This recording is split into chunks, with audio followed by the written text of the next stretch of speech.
vez. A nossa primeira sessão é sobre a pandemia, a recessão mundial, estamos todos no mesmo barco. A resposta é curta, não estamos. Um, e eu gostava de iniciar tanto esta sessão das crises como a sessão da economia, como este curso de economia política, por ir um bocadinho atrás e explicar talvez agora uma parte que possa ser um bocado mais chata ou mais densa, no processo, mas que eu acho que vai ser essencial também para se conseguir compreender toda a loucura que o mundo está a sofrer e tem vindo a sofrer, em particular a partir de 2007. Eu acho que, pelo menos para quase todas as pessoas que estão aqui, 2007 foi uma altura muito impactante. Claro que de repente chegou 2020 e quase que 2007 passou para plano de fundo, mas a verdade é que quando a crise de 2007 aconteceu, houve ao largo de todo o mundo, houve um revival, houve um crescimento de movimentos políticos que eram contra, acima de tudo, contra o sistema capitalista. E nós começámos a ouvir muito mais isto no dia a dia, até nas televisões, nos médias, não é? Começámos a ouvir cada vez mais o anticapitalismo. E o capitalismo também. E eu gostava, não vos vou definir capitalismo, porque eu acho que é uma coisa que vocês vão aprendendo ao longo do curso, é uma coisa muito mais complexa para se pôr só numa definição, mas gostava de ir à base e que toda a gente conseguisse acompanhar o processo, devagarinho, claro, que Marx descreveu no Capital 1, na sua primeira grande, no primeiro tomo da sua obra, e com isso dar a entender ou se ficar claro o que é ser anticapitalista, o que é que significa, o que é isso do capital, o que é que significa haver uma crise no capitalismo, e quem é que é capitalista, quem é que não é, o que é que nós somos, o que é que nós somos, e acho que para isso é importante, lá está outra vez, revisitarmos o nosso tio Carlos Marx, há alguns anos, há alguns séculos atrás. Portanto, o que é o marxismo? Não é? Vamos revisitar isto e vamos ver o marxismo é uma síntese, basicamente é uma síntese de três correntes de pensamento que existiam na Europa no século XIX. A primeira é a filosofia clássica alemã. Nós ouvimos muito falar em Hegel, que é a fonte primária do pensamento marxista filosófico. Marx junta este classicismo filosófico com um entendimento das relações sociais que existiam na economia britânica do século XIX, onde estava a ser palco a Revolução Industrial. Portanto, Marx junta esta filosofia alemã com um entendimento político da economia britânica e junta ainda uns ideais que vai buscar ao socialismo francês, junta aos três e cria aquilo que nós hoje estudamos, continuamos ou ramificamos e que entendemos por marxismo, e que é um grande pilar da economia política, pelo menos a economia política anticapitalista, não é? Porque não há, a meu ver, não há capital sem Karl Marx, e não há anticapitalismo sem irmos ao que foi dito nos primórdios disto que era o capitalismo, porque relembremos que, lá está, Marx parte também desta revolução industrial que ele via como o início do capitalismo e como foi também definido como historicamente o início a passagem de um regime feudal, que era um regime onde basicamente temos terra, que é dada, quase como não é dada, é partilhada aos trabalhadores, aos peasants da altura, por uma certa taxa. Aqui temos uma relação total, no século XIX temos uma relação total das relações de propriedade, e de repente ninguém mais tem acesso à propriedade, apenas a classe capitalista tem acesso à propriedade. Isto chamou-se na altura acumulação primitiva, porque houve uma acumulação de muito território e muita riqueza, muito capital nas mãos, nas poucas mãos concentradas da classe burguesa. E portanto temos neste contexto aquilo que Marx decidiu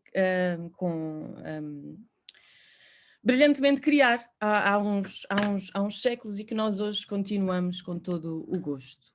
E nesta busca de ideias, Marx traz-nos dois conceitos que eu acho que é muito importante falar, porque hoje em dia nós populamos os nossos discursos com isso, os nossos textos de opinião, as nossas palavras de ordem tão cheias destas pequenas frases, e eu acho que também é importante nós compreendermos de onde é que elas vêm.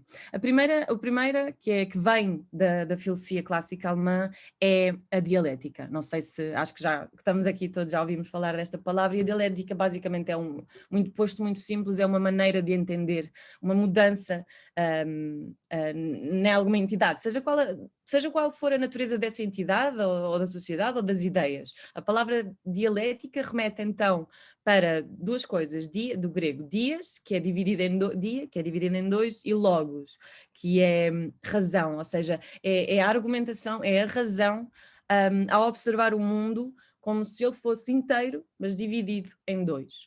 Eu acho que é fácil entender assim, visualmente, o que é que então nós partimos com esta concepção da dialética. Nós temos, e tem a economia política e tem este marxismo que nós continuamos, a ideia de que o mundo, de que qualquer entidade sob investigação pode ser entendida como sendo caracterizada por o seu todo, pela sua unidade, mas pelos diferentes elementos que a contêm e pela oposição de lutas e pela oposição de forças desses elementos em si. E, portanto, é esta unidade e esta luta e esta oposição entre as duas metades do todo, que é conhecida como contradição. Esta então é a palavra-chave. Contradição ganha pontos em todos os textos e em todos os artigos, mas eu acho que é mesmo importante, e por isso pedia-vos que seguissem, que me acompanhassem só aqui neste beabá de conceitos marxistas. Isaura, peço desculpa estar a interromper, só pedir aqui que tu colocasses em ecrã completo, porque algumas pessoas estão com dificuldade aqui em conseguir ler os diapositivos. Peço desculpa. Espera.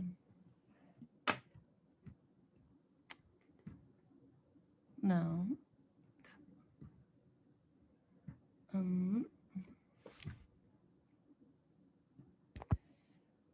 É que aqui depois fica com a visão eu não sei nada a mexer com computadores, isto da pandemia não foi nada divertido. É que quando ponho o ecrã todo, isto tira-me a versão da apresentação, fica com uma coisa muito esquisita.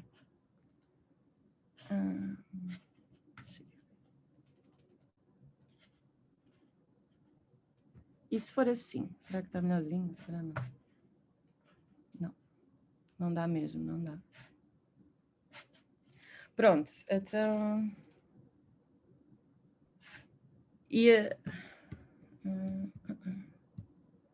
Se for assim, vocês veem como, António? Assim está como estava antes, mais ou menos. Eu não te consigo ajudar porque eu não utilizo essa aplicação, mas... Não faz mal, pronto, eu oriento-me aqui. Não, peço desculpa aqui. Deixa-me cá. Pronto, então temos aqui a nossa base, a nossa contradição, que, de acordo com Marx, vai ser aquilo que é responsável pela mudança na sociedade. Ou seja, todas as mudanças nas ordens, na ordem social, nas revoluções legais, nas estruturas políticas que existam na sociedade, vão partir de uma relação de forças opostas, e das mudanças que essa oposição e que essa contradição vai fazer. Em segundo lugar, partimos, ou seja, Marx parte desta dialética e analisa a estrutura da sociedade e os respectivos elementos. Depois vai, como eu já tinha falado há bocado, buscar ao entendimento político das condições materiais da sociedade, das condições de vida e das estruturas da sociedade burguesa, que era o tópico estudado no século XIX da economia política britânica, mas o Marx vai um pouco mais fundo e faz uma coisa que na altura não tinha sido feita, não tinha sido dada a devida importância, que é explicar ou analisar a origem não só a mudança das relações de poder das sociedades burguesas, e nisto o Marx se refere-se muito a 3 conceitos que na verdade vão ser os conceitos mais estudados ao longo das próximas suas décadas de vida, que são o capital, o trabalho e a mais-valia. Não, desculpem, o capital, o trabalho e a propriedade. Estava aqui a confundir. Portanto, isto vão ser os 3 pilares essenciais que Marx vai analisar, mas vai analisar para saber por que mudam e não só como mudam. E a sua conclusão desenha-se também logicamente, não é? Porque nós temos agora Marx, que está a analisar as relações de poder da sociedade burguesa, quer saber onde está as causas da sua origem, mas ele já nos disse isso, ele já nos disse que a causa da mudança vai ser a contradição na sociedade civil das suas classes, das forças que se opõem em si. E também já nos dá aqui uma dica de que aquilo que está na base da sociedade são as suas classes sociais. O pilar da sociedade, os elementos que se encontram, que fazem parte do todo, mas que se encontram em oposição uma contra a outra, são as classes sociais. E são as lutas das classes sociais que fomentam a mudança, que são o motor da mudança em qualquer estado, em qualquer estágio capitalista. Eu tenho aqui a primeira, isto é o início do Manifesto Comunista, está em inglês, mas eu posso traduzir assim só por alto. Diz que, eu gosto sempre de começar o meu estudo de economia política por aqui, porque nos dá um bom guia para tudo aquilo que, num nível mais abstrato, damos um passo atrás, olhamos, e eu gosto de olhar para este início do Manifesto Comunista e sentir, ok, é isto que significa a mudança, é isto que significa a oposição das nossas forças, é isso que significa o que nós estamos aqui todos a fazer, e espero eu, e pronto, espero eu que estejamos aqui a fazer isto, eu não sei se às vezes estou, mas pronto, a história de todas as sociedades existentes até então é a história da luta das classes. Homens livres e escravos, patrícios e plebeus, senhores e servos, guias e mestres, jornaleiros, noutra palavra, o opressor e o oprimido, apresentam-se em constante oposição um ao outro, levados por um ininterrupto, embora oculto, e agora numa luta aberta, uma luta que tem acabado. Uma luta que a cada tempo acabou com uma revolução reconstitucionante da sociedade, ou na ruína comum das classes dominantes e existentes, contending. Temos aqui o framework de análise marxista, temos aqui a origem da economia política, que pelo menos eu estudo enquanto economia política, enquanto economista política. A nossa economia vem daqui, vem do marxismo, e portanto, para falar do capital, para falar do que é isto do capitalismo, o que é isto de vivermos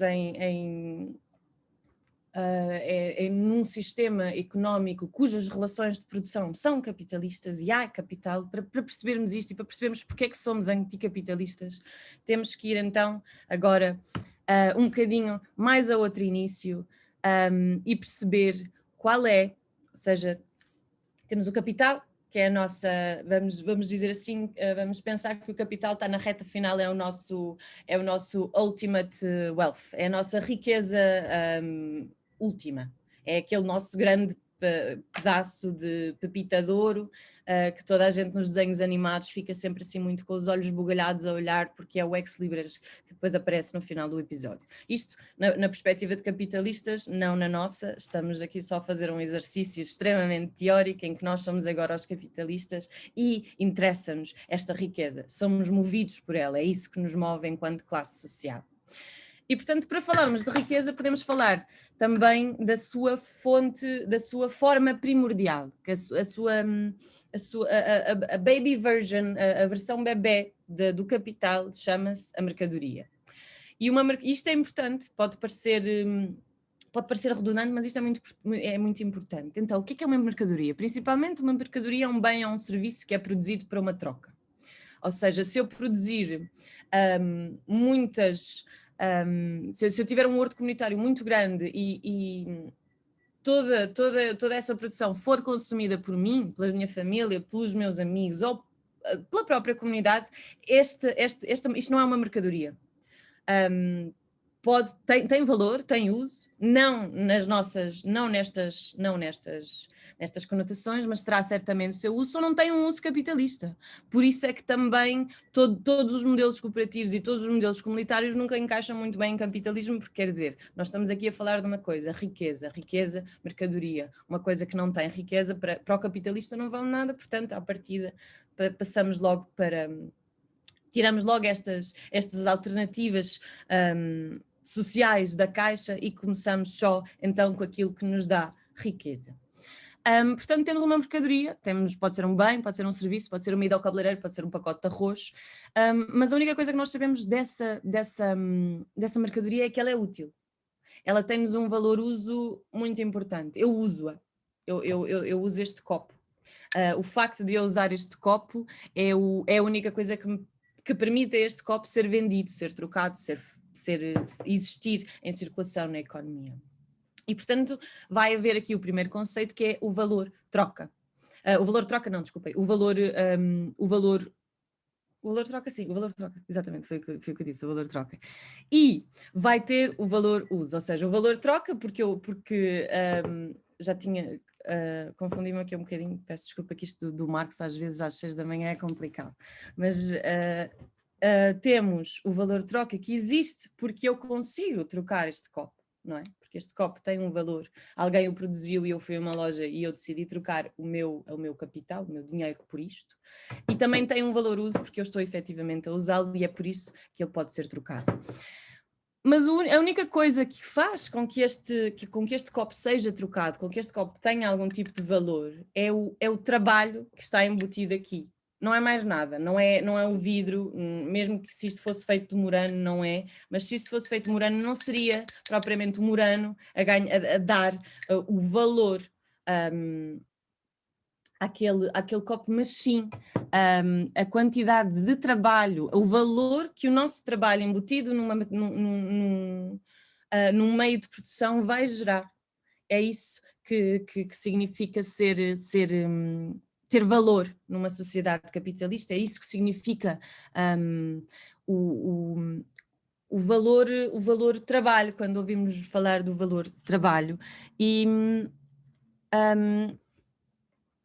só um bocadinho. Exatamente. E isto aqui é a teoria, muito rudimentarmente, e podemos começar aqui a ver a teoria do valor trabalho de Marx, que é a teoria mais importante que saiu da obra dele e sobre a qual muitos académicos depois continuaram a trabalhar. Para definirmos um bocadinho mais, ok, já sabemos o que é uma mercadoria, já temos aqui esta parte ciente na nossa cabeça, já sabemos que somos nós que produzimos as mercadorias e que elas têm valor porque são úteis e porque nós as podemos trocar. Mas o que é isto de estarmos a pôr valor trabalho? O que é isto de dizer que uma mercadoria tem valor porque é produzida por trabalho? Teoricamente, em termos muito concretos, isto quer dizer que a mercadoria apropria uma parte do meu horário laboral, uma parte do meu trabalho produtivo. Imaginando que eu produzi este copo, esta mercadoria tem e absorveu consigo o meu trabalho, o trabalho que criou valor, o trabalho que eu embuti aqui para que isto fosse transformado e aumentasse então o seu valor, exato, o seu valor, a sua valorização. E aqui é importante fazer só uma pequena distinção, não diria que é fulcral, mas vamos só acompanhar-me para nestes conceitos marxistas, que é qual é que é o trabalho que cria valor? Quer dizer, uma pergunta que vos posso fazer é porque o trabalho de um ourives que cria um colar de diamante tem valor, tem sim senhora, mas quer dizer, um trabalho de um agricultor não tem valor porque não é específico, porque não é custom made, porque não é tão detalhado a ponto de não criar um valor específico, não é? Eu não consigo, uma indústria em particular, uma fábrica, uma grande manufatura não vai em particular criar uma especificidade de valor que só advém do trabalho tailor-made do ourives. No entanto, há um nível de abstração, vamos andar mais um passinho atrás e vamos ver, todo este trabalho é trabalho, não interessa bem o que é que está a acontecer, não interessa se as pessoas são qualificadas, não interessa o nível de educação, todo o trabalho embutido em algum material é trabalho. E esse trabalho abstrato que cria o valor em Marx. E, portanto, temos aqui a nossa base para analisarmos o capitalismo. Como é que o capitalismo cria dinheiro? Como é que o capitalismo cria valor? Como é que o capitalismo define valor? Não é? Já sabemos, é a quantidade de trabalho que é necessária para a produção de uma mercadoria, não é? E aqui, peço desculpa, isto de falar sem ter feedback é mesmo uma coisa chata. Eu estou habituada a isto das aulas, mas nunca me canso. Fica sempre um monólogo de teatro, eu nunca sei se estou a falar sozinha ou com alguém, mas já vi que está aqui, já vi que estão aqui pessoas e, portanto, posso continuar. Nós temos isto, temos o trabalho abstrato que cria o nosso valor. E, portanto, conseguimos agora criar uma definição de valor. O que é o valor, então, agora para nós? O valor é a quantidade, e vai ser em horas, de trabalho que é gasta, que é necessária para a produção de uma mercadoria, a produção deste copo. Imaginando que este copo custou, demorou 1 hora, precisa de 1 hora de trabalho para ser produzido. Acima, claro que depois há necessidades há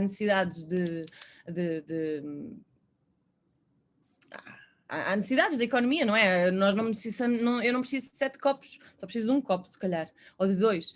Portanto, acima de um limite de copos que existe na sociedade, se nós produzirmos acima disso, já não vai acrescentar valor. Isto é um detalhe que se calhar é importante percebermos, porque também rebate muito um pouco aquele argumento que nos têm vindo a ensinar, maioritariamente desde os anos 70, eu não estava lá nessa altura, mas ouvi dizer que vem desde então, que é mais é melhor, a mais-valia é cumulativa, não é? Nós somos agentes racionais e maximizamos a nossa utilidade, e embora tenhamos, assim, uma certa rendimento crescente, não é? Um rendimento decrescente de consumirmos mais coisas para o capital, na lógica disto, na lógica neoliberal, ter mais é ser melhor, ter mais é ser mais. E no capital não, ter mais acima do que aquilo que é socialmente necessário é considerado uma perda, é considerado um waste, é trabalho desperdiçado. E aqui, pronto, temos a nossa equação da teoria relativa do valor, e já falámos sobre mercadoria, já falámos sobre a nossa mercadoria, já falámos sobre o nosso trabalho, falta-nos só falar sobre a terceira coisa, que é o capital. O que é isto do capital?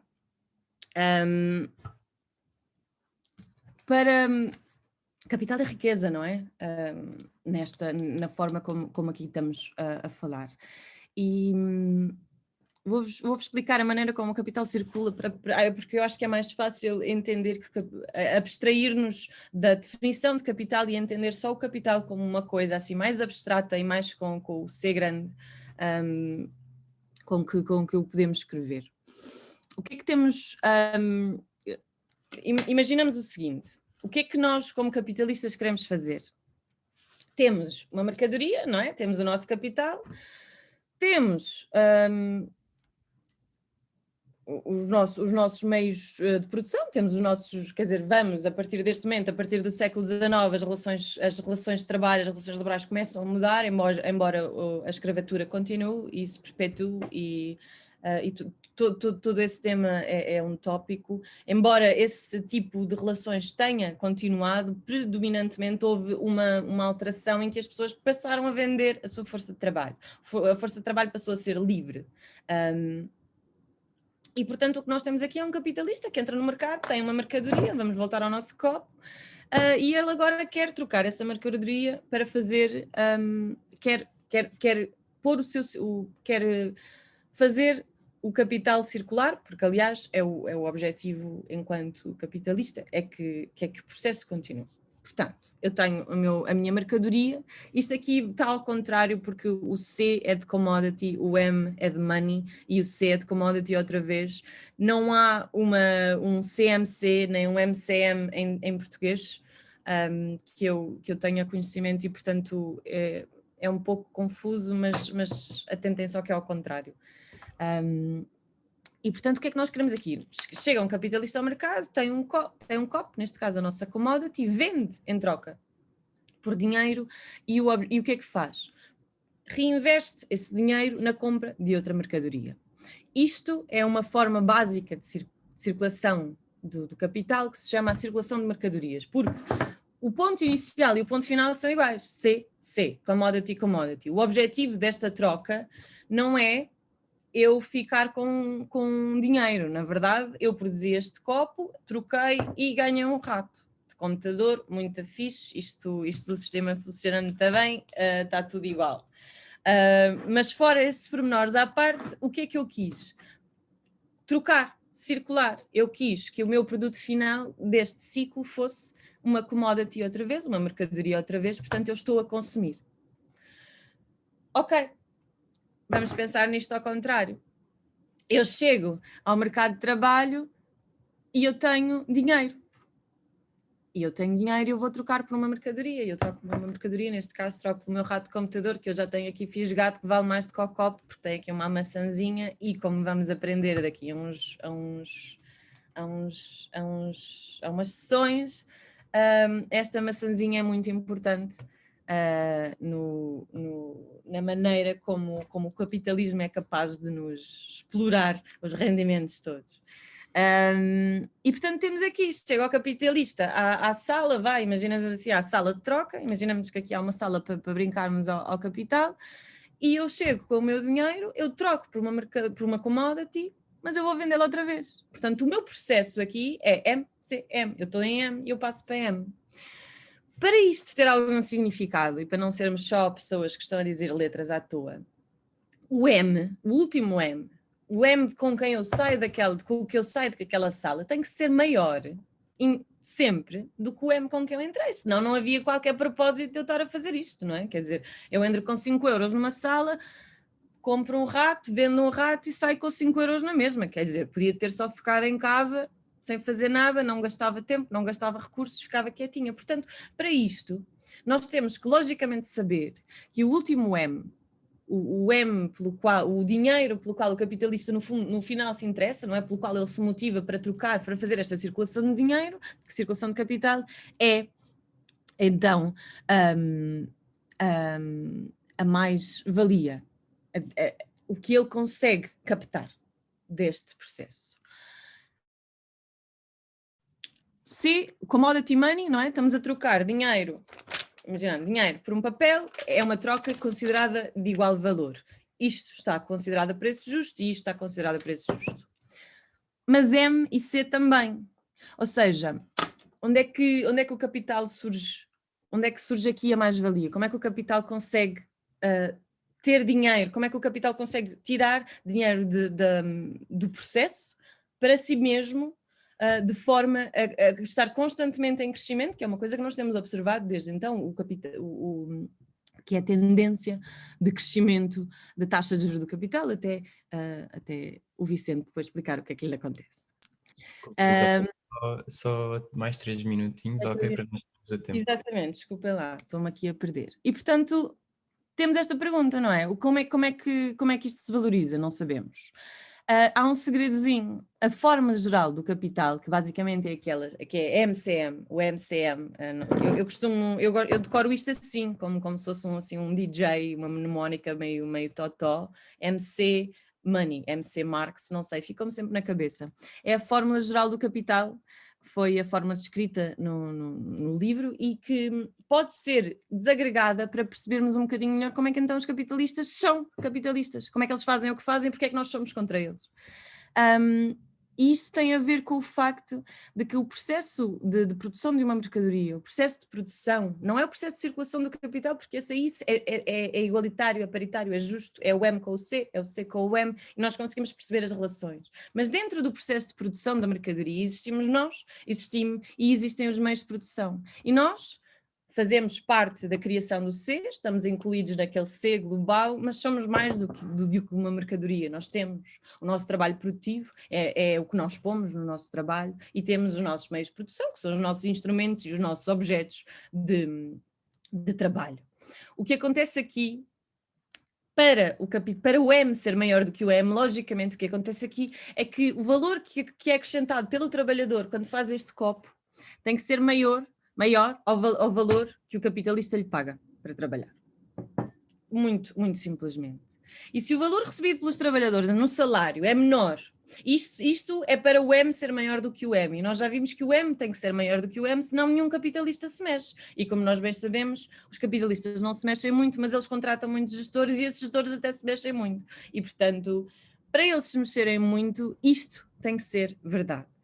E se o valor recebido pelos trabalhadores a salário é menor do que o valor acrescentado pela sua força de trabalho, então estamos ok, estamos todos na mesma página, a mais-valia surge da exploração da classe trabalhadora e é aqui que nós partimos então para depois todas as análises socialistas e comunistas e marxistas e de economia política que nós vamos fazendo ao longo da história. Só muito simples, estou quase a acabar, António. Marx fez aqui uma análise do que é que acontece no capital. Temos aqui um dia de trabalho, não é? Representado pelo nosso eixo assim, vertical, e temos duas maneiras de definir o trabalho. A primeira pode ser dividida por horas pagas ou horas não pagas. Isto quer dizer o quê? O trabalhador vai receber uma porção do dia de trabalho. Nós nunca recebemos o dia de trabalho inteiro. Se acham que sim, esqueçam lá isso. Se querem mesmo fazer, depois podemos fazer assim umas continhas um dia à parte e ver quando é que nós paramos de receber a cada dia para mandarmos um e-mail ao nosso chefe e dizer eu a partir da 1 da tarde não trabalho mais, até amanhã. Pode ser que funcione. Mas pronto, nós temos uma parte do trabalho reprodutivo, do trabalho produtivo que é remunerado. Isso é o nosso salário. E isto é equivalente a dizer que o que nós recebemos é só e apenas o necessário para cobrir a nossa reprodução enquanto trabalhadores, para aparecermos no dia a seguir no trabalho de cara lavada e estômago cheio, mas também para a reprodução da classe trabalhadora como um todo. Inclui as nossas famílias, inclui as nossas futuras famílias, inclui a subsistência individual e a geracional. Neste momento, ao subsistir, sou a mim própria, mas também deveria garantir a minha subsistência geracional. Não é uma coisa que acontece com a nossa geração. Temos uma tendência política neste momento em que a nossa geração está a ficar mais pobre que a geração anterior, dos seus pais. E isso é uma coisa, em termos políticos, que é bastante grave. E também este trabalho necessário tem que incluir a educação, a nossa formação e etc. O que é que acontece? Nunca inclui, certo?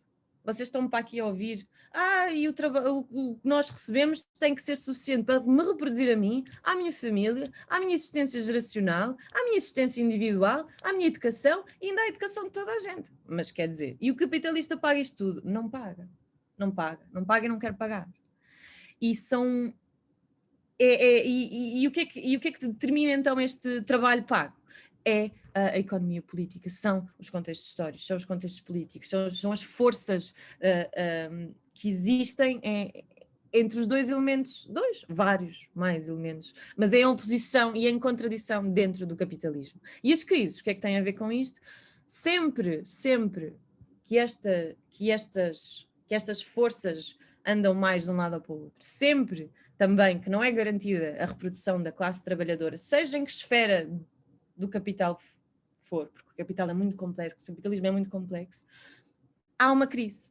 E pode ser uma crise da economia feminista, como a Mariana e a Sofia nos vão explicar à tarde, pode ser uma crise de vários tamanhos efetivos, como o Vicente nos vai dizer, mas é a disrupção desta relação e é o facto de o próprio capitalismo nunca estar pré-determinado para garantir isto, por isso é que ele é intrinsecamente instável, porque o capitalismo não tem mecanismos próprios para resolver as crises, porque este quadradinho aqui não funciona.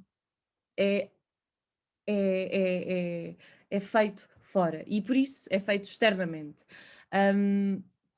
E pronto, deixo-vos com o Vicente, espero que tenham compreendido um bocadinho de como analisar as várias crises e porque é que é importante sermos anticapitalistas e o que é que isso quer dizer. Obrigada. Obrigado, nós, Isaura. Entretanto, todas as perguntas que forem feitas, peço só que vão anotando e que não se esqueçam, porque vamos abrir a sessão após as duas apresentações, ou seja, logo após a apresentação do Vicente, para que possam ser esclarecidas de forma mais assim estruturada e esquemática. Portanto, sendo assim, passo já a palavra ao Vicente. Força, Vicente. Ok, obrigado. Estão a ver o PowerPoint bem ou está muito pequenino? Conseguem ouvir-me? Sim. Ok, desculpa. Conseguem ver? De qualquer forma, também todo o material que aqui é utilizado e os PowerPoints, as apresentações e toda a informação sobre os moderadores e, aliás, sobre os apresentadores vai estar na pasta que nós disponibilizamos através do e-mail, portanto também não é problemático. Mas continua. Ok, mas desde que consigam ver bem o PowerPoint, é isso? Ok, tudo bem. Ótimo. Então, ok, excelente. Então, vamos a isso. Pronto, a Isaura explicou bastante bem quais é que são os mecanismos de reprodução do capitalismo e eu vou falar um pouco sobre os mecanismos de disrupção ou os mecanismos de não reprodução de descontinuidade, portanto, das crises. E acho que assim se faz uma ponte interessante entre as duas apresentações. Grande parte de que a Isaura esteve a falar até agora, que foi aquilo que o Marx escreveu antes do Capital e também no Capital, foi escrito durante um período de enorme prosperidade do capitalismo ocidental, na verdade um período de crescimento como nunca tinha havido até então. O historiador marxista Eric Hobsbawm chamou-lhe a Era do Capital, precisamente por ser um período que vai desde das revoluções liberais de 1848 até, até 73, já lá chegaremos, um período de enorme expansão. Aqui do lado esquerdo tem um quadro que ficou muito célebre na altura, do William Turner, que se chama Chuva, Vapor e Velocidade, e que representava o comboio. O comboio e os caminhos de ferro foram a maior inovação deste período histórico. Eles representavam enormes investimentos, enormes concentrações de capital, na verdade até estão associados à constituição de alguns bancos, que eram a forma de juntar várias pequenas poupanças individuais, precisamente para permitir investimentos avultados que ninguém individualmente conseguiria fazer.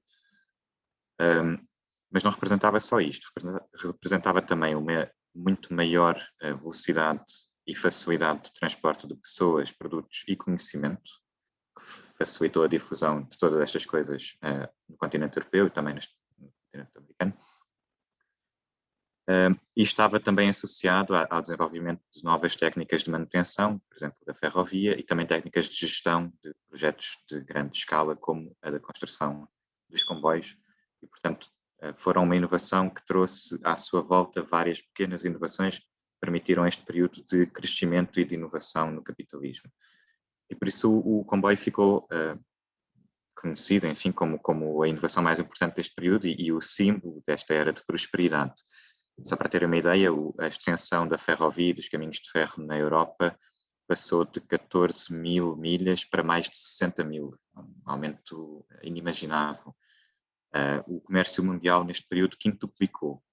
E, portanto, podem ter uma ideia do que é que isto gerou em termos de expectativa de retorno e de sentimentos positivos, de euforia, digamos, nos mercados financeiros. A ideia de que o crescimento seria constante, seria imparável e de que o retorno continuaria a aumentar. Este foi um período de crescimento, de novas oportunidades, de prosperidade para a classe capitalista, embora também de muitas dificuldades para a classe trabalhadora, como é descrito, por exemplo, neste livro do Dickens. Mas, em suma, era um momento em que parecia que tudo corria bem e a era do capital foi precisamente a era do auge do liberalismo económico no século XIX. Tudo isto aconteceu antes de uma das maiores crises de que há memória no capitalismo. Ela começou, a longa depressão começou em 73, com o pânico de 73, o colapso do mercado bolsista em Viena. Resultou do rebentar uma bolha especulativa, como tínhamos falado. A euforia faz com que se tomem riscos e que se assumam muitos riscos de investimentos que depois podem não correr bem. O colapso do mercado bolsista levou à falência várias empresas e, como costuma acontecer sempre no mercado financeiro, as notícias boas correm depressa e as notícias más correm ainda mais depressa. E por isso este pânico contagiou o resto dos mercados. Levou à queda das ações, sobretudo no mercado alemão, que era um dos mais importantes da ferrovia, e em setembro a falência desta empresa que aqui tem, a Jay Cooke & Company, que era um grande banco que tinha um investimento muito avultado precisamente em construção de comboios, levou a uma vaga de falências e de incumprimentos, e portanto de falências de empresas, aumento do desemprego e destruição de capital. Foi uma crise bastante profunda, ela durou cerca de 20 anos, por isso é que foi conhecida como a Longa Depressão. Se não estou em erro, acho que colapsaram cerca de 100 bancos e também 89 ou 90 companhias de ferrovia, portanto uma crise profundíssima, desemprego disparou e acima de tudo aquela ideia de que o crescimento era um fato garantido estilhaçou-se para as elites na altura. Portanto foi um enorme golpe para o liberalismo económico do século XIX. As pessoas de repente percebiam que afinal o crescimento não era infinito. E ninguém percebia muito bem porquê. Na verdade, esta história repetiu-se sempre ao longo da história do capitalismo. Vem neste gráfico, a partir do século XX, as crises continuaram a repetir-se de forma constante. Esta história repetiu-se em 1929 com a Grande Depressão, como sabem, o colapso, rebentar uma bolha especulativa também nos Estados Unidos, desta vez, que teve efeitos depois no resto da economia mundial. A sucessão de crises continuou, evidentemente ali a Primeira e a Segunda Guerra Mundial têm um impacto muito grande, como se compreende. Em 73, a crise aquela que foi conhecida como a crise do petróleo, por ser a sua causa imediata, digamos assim, também foi bastante profunda, também provocou alterações profundas na economia mundial. Depois, em 2007, 2008, a crise financeira que todos conhecemos, e agora a pandemia, que não aparece neste gráfico ainda, mas que é a crise que estamos a viver e da qual também falarei um pouco. Mas, no fundo, a ideia que eu queria expressar aqui com este gráfico é que as crises do capitalismo não são eventos raros, na verdade, são a sua regra, são a sua constante, são aquilo que podemos dar como garantido. A história do capitalismo é isso mesmo, é a história de crescimento e de quebra, de euforia e de pânico, de prosperidade e de crise, e que se sucedem ciclicamente. O capitalismo é uma sociedade peculiar por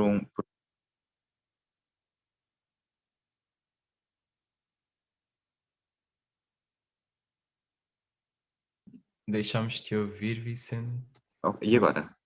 Agora sim, pronto. Ok, Repete. desculpem, acho que cliquei aqui num botão que não devia.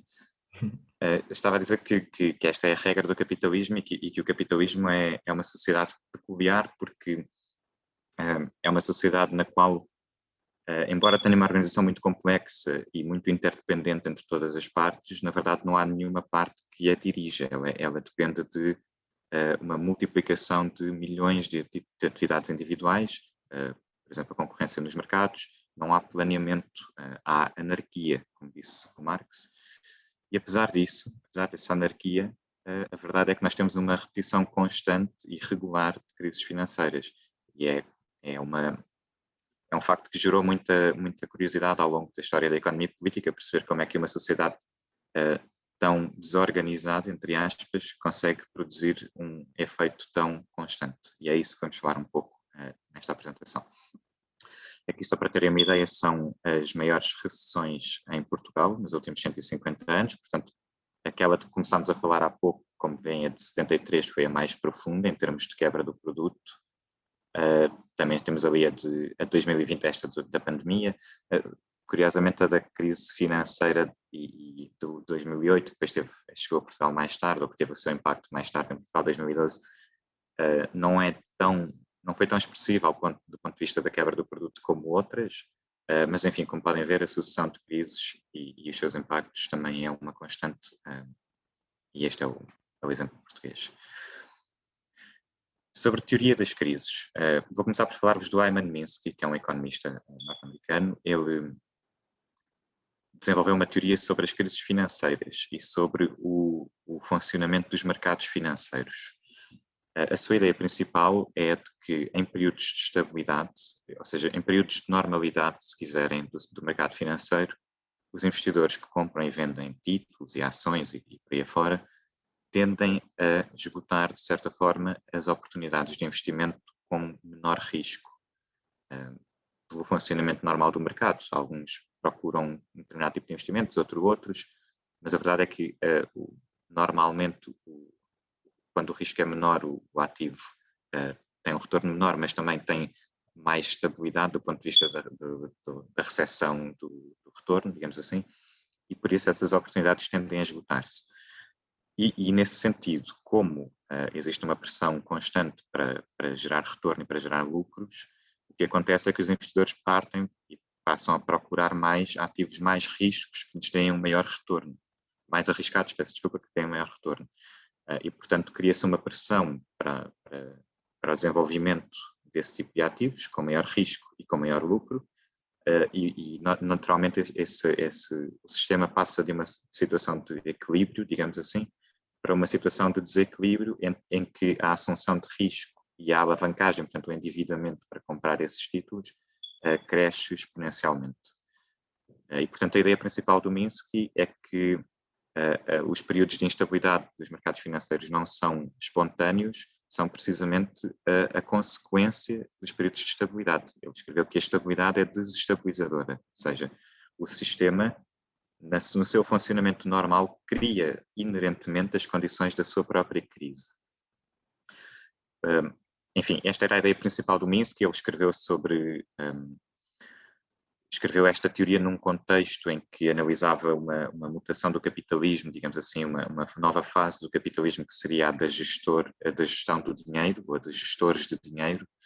Na prática, ele falava de uma fase do capitalismo em que a predominância, o predomínio, digamos, da finança e da ideologia dos acionistas, portanto, do domínio dos mercados financeiros sobre a economia real, fazia com que a pressão pelos lucros de curto prazo que os acionistas tendem a exigir às empresas aumentasse. E era nesse contexto que ele desenvolveu esta teoria sobre porque é que os mercados financeiros geram inerentemente as condições da sua própria instabilidade e, portanto, da sua própria crise, porque todas as bolhas especulativas chegam ao fim, eventualmente. Marx, como vimos com a Isaura, escreveu antes deste período e focou-se mais nas crises de longo prazo. Ele, no terceiro volume do Capital, dedicou-se à análise da concorrência capitalista entre empresas e entre capitalistas, e escreveu que um aumento constante da composição orgânica do capital traduz-se na queda da taxa geral de lucro. E para isto é preciso começarmos com uma distinção de conceitos rapidamente. O Marx considerava que a produção se dividia essencialmente em dois tipos de capital. O capital constante, que é aquele que apenas reproduz o seu valor ao longo do processo produtivo. Estamos a falar de máquinas, equipamentos, matérias-primas, a própria energia que é utilizada na produção, que é incorporada, mas que não cria valor. E o capital variável, a oposição ao capital constante, que é aquele que cria valor e que o incorpora no produto produzido. Portanto, é o trabalho, para Marx, é o tipo de capital que cria valor. E, portanto, há esta distinção entre o capital constante e o variável. E a relação, ou a proporção de um no outro, foi aquilo a que Marx chamou a composição orgânica do capital. A relação entre a parte que é capital constante e variável. Enfim, a taxa geral de lucro que o Marx fala enfim, o lucro é a relação entre aquilo que o capitalista ganha e aquilo que investiu inicialmente, não é? Como todos sabemos, e a taxa geral de lucro era a ideia de que numa economia capitalista seria o lucro médio que um investimento poderia esperar obter, tendo em conta as condições da economia nesse contexto. Ora, neste terceiro volume, ao analisar a competição, o Marx, enfim, teorizou sobre o assunto e disse que a competição e a concorrência entre capitalistas criaria uma pressão para que houvesse uma tendência para investimento em máquinas e em equipamentos e em tecnologia cada vez maior, não é? O investimento na produção e o reinvestimento dos lucros na produção e na inovação dos métodos de produção é uma característica distintiva do capitalismo face aos sistemas anteriores, por exemplo, o feudalismo, onde o conhecimento científico não era tão incorporado, não era feito desta forma, pelo menos, incorporado no processo produtivo. E, portanto, esta pressão para um investimento crescente em máquinas e em equipamentos, de forma a tentar embaratecer a produção, ou de reduzir os seus custos e, portanto, também conseguir vender mais barato e eliminar a concorrência dessa forma, faria com que no longo prazo houvesse uma tendência para que a composição orgânica do capital aumentasse, ou seja, para que a parte do capital constante, máquinas e equipamentos, como falámos, se tornasse maior proporcionalmente face à parte do trabalho, à parte do capital variável. Portanto, que houvesse um maior peso do capital por trabalhador, digamos assim. Ora, tendo em conta a fórmula da taxa de lucro que vocês veem em baixo, que é a produção de mais-valia sobre o capital constante e variável empregado, ou seja, na prática, como quem cria valor, ou o capital que acrescenta valor à produção é o capital variável, e como este estaria a diminuir em proporção do capital constante, portanto, como haveria mais máquinas por trabalhador, supostamente a taxa de lucro tenderia a cair no longo prazo por causa desta tendência. E é por isso que o Marx escreveu isto no terceiro volume. Estamos a falar de uma lei ou de uma regularidade assim estrita, digamos assim? Não. E o Marx faz questão de o clarificar no mesmo capítulo. Ele diz que a lei manifesta-se apenas como uma tendência cujo efeito se verifica sob circunstâncias específicas e em longos períodos de tempo. Ou seja, não estamos a falar de uma lei universal e inevitável enfim, não estamos a falar disso, estamos a falar de uma tendência geral em longos períodos de tempo. E, na verdade, o Marx elencou um conjunto de causas contrariantes, de coisas que poderiam atrasar ou até contrariar esta tendência da quebra de taxa de lucro. As primeiras duas são evidentes: o aumento do grau de exploração do trabalho ou a diminuição dos salários reais. São duas formas evidentes de como é que se pode contrariar esta queda da taxa de lucro, não é? Como podem ver aqui neste gráfico, mostra-nos a percentagem dos salários no PIB, portanto a parte da produção que vai para o fator trabalho e não para o fator capital, a fatia do bolo, se quiserem, que vai para os trabalhadores e não para quem tem os meios de produção, e ela tem vindo a cair de forma significativa desde os anos 70, no conjunto das economias avançadas. Não sei se conseguem ver, mas temos o Japão a vermelho, os Estados Unidos a verde, economias avançadas em geral a azul, e a roxo. Agora eu próprio não consigo ver, mas... Ok, acho que é a Alemanha, se não estou em erro, mas não quero... Enfim, não é relevante para o ponto. Portanto, são duas formas de contrariar essa tendência para a queda da taxa de lucro. Outra forma de o contrariar é a redução do custo do capital constante, portanto, a redução do custo das máquinas, por exemplo, ou das matérias-primas que se incorporam. É uma forma também de reduzir os custos iniciais e, portanto, aumentar a diferença entre aquilo que se ganha e aquilo que se investiu inicialmente. Neste aspecto, a globalização é muito importante, porque, enfim, permite explorar recursos e matérias-primas de países menos desenvolvidos e, portanto, muitas vezes, enfim, durante o colonialismo fazia-se de forma quase sem custos, não é? E hoje em dia continua a haver uma exploração de recursos nesses locais que permite aos capitalistas do mundo desenvolvido ou do mundo mais avançado, se quiserem, reduzir o custo das suas matérias-primas e, portanto, aumentar os seus lucros. A expansão para novos mercados, o aumento do capital por ações, eu não vou entrar muito por aqui, mas é só para terem uma ideia de que existem várias formas de contrariar essa tendência da queda geral da taxa de lucro e elas dependem muito do contexto da economia em cada momento e também do contexto da resistência social a essas medidas. Enfim, vou já falar também de um último autor, o Chris Freeman, um economista britânico, que escreveu também mais ou menos em linha com esta ideia, a ideia de que as crises de longo prazo se sucedem de forma cíclica e regular na história do capitalismo. Para Freeman, a ideia principal era de que a fase de expansão era impulsionada por uma inovação radical, uma coisa que alterava a forma de produzir ou que representava um investimento muito avultado e que trazia associada a ela várias pequenas inovações que alteravam radicalmente a estrutura da economia e da sociedade em que vivemos. Falámos do comboio, quando falámos daquele período de expansão, essa fase de crescimento da onda longa no século XIX.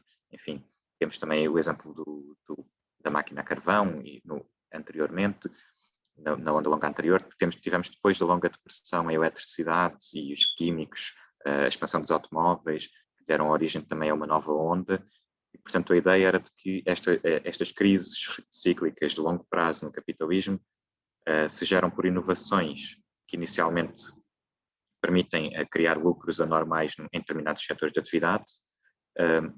Depois, à medida que a inovação se vai difundindo e à medida também que as resistências sociais evoluem, os lucros dissipam-se e, portanto, passamos de uma fase de expansão para uma fase de estagnação ou de crise, e as crises resultam precisamente de um desajustamento entre a estrutura de uma economia em decadência, digamos, talvez algumas inovações que surjam, mas que ainda não estão prontas para serem implementadas, e há um período em que há a queda não só da taxa de lucro, mas também destruição de capital, destruição de emprego, desemprego e crise. E enfim, é este o movimento, digamos assim, do capitalismo ao longo da sua história. A história das últimas décadas relaciona-se com isto de forma bastante evidente. Nós tivemos uma crise estrutural nos anos 70, cuja causa imediata foi o choque petrolífero, mas que tinha causas mais profundas, estas que temos estado a analisar até agora.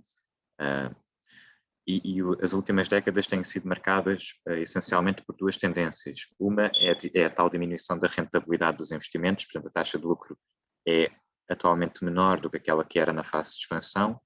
Isso faz com que o capital se tenha redirecionado para o sistema financeiro, tendo em conta que o investimento na produção e na economia real, se quiserem, não produz tanto lucro. E isso foi facilitado, evidentemente, por uma vaga de desregulação financeira a partir dos anos 80, que todos conhecemos, nos Estados Unidos, na Europa, Reagan, Thatcher, são nomes que vêm à cabeça logo. A outra tendência é o aumento da desigualdade, que está relacionado também com uma vaga de desregulação laboral, de flexibilização das leis do trabalho. Tem-se dificultado diferentes formas em diferentes países, a sindicalização tem vindo a cair bastante e a desigualdade tem vindo a crescer significativamente, não apenas, enfim, sobretudo na distribuição funcional do rendimento entre o trabalho e o capital, também a desigualdade salarial, pelas características da economia em que vivemos. É fácil perceber, não é? Um gestor pode receber um salário e a desigualdade salarial aumenta exponencialmente. Isso não quer dizer que ele seja um proletário como os outros. Portanto, a desigualdade tem crescido não só entre trabalho e capital, mas mesmo dentro, tem crescido também em termos de desigualdade salarial, mesmo dentro do trabalho. E, portanto, aquilo que procurei dizer até agora é que as crises não são resultados do acaso, são precisamente a regra do capitalismo. É assim que chegamos à pandemia.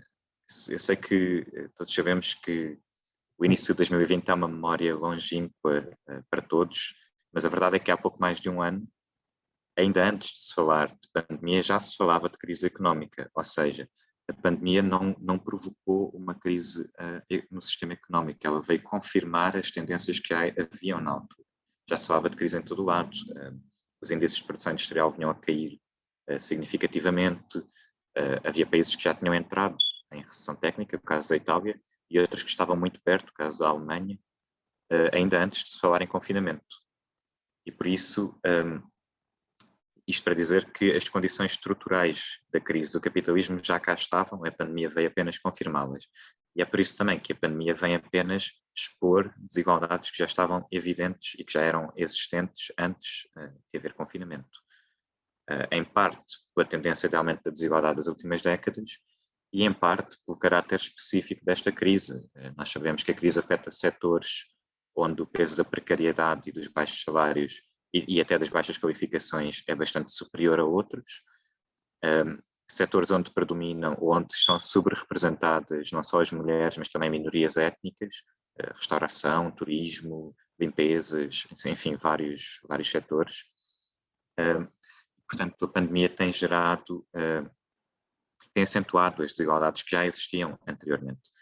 Um caso que ficou conhecido assim, nos últimos dias foi o do aumento do salário médio. Ele foi noticiado e até gerou alguma surpresa, como é que o salário médio teria aumentado durante a pandemia, de forma um pouco, enfim, parecia um contrassenso, mas a verdade é que esta tendência expõe precisamente o impacto desigual da crise.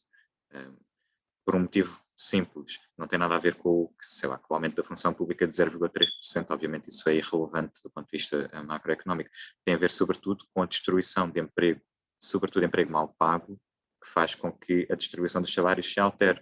Se nós retiramos da distribuição os salários mais mal pagos, é natural que o salário médio aumente, e isso não quer dizer que os salários tenham aumentado em geral, muito pelo contrário. Isto é um fator de crise e não um sinal de prosperidade, se quiserem. A desigualdade manifesta-se também, obviamente, na diferença entre esta realidade dramática para a maior parte das pessoas e os ganhos extraordinários que algumas empresas tiveram com o confinamento pelo seu tipo de atividade. As multinacionais digitais são um exemplo evidente desta tendência. Só a Amazon, no verão, reportou um aumento da receita de quase 40% em relação ao ano anterior, um total de 89 mil milhões de euros. Estamos a falar de pouco menos de metade do PIB português. É um valor que não nos cabe na cabeça. E, portanto, obviamente, a pandemia veio confirmar as desigualdades que já se vinham a acentuar nas últimas décadas, como vimos. Por último, acho que é para concluir, queria só deixar uma nota sobre o que é que vai acontecer depois da pandemia. Para onde é que vamos depois da pandemia? Depois dela estar contida.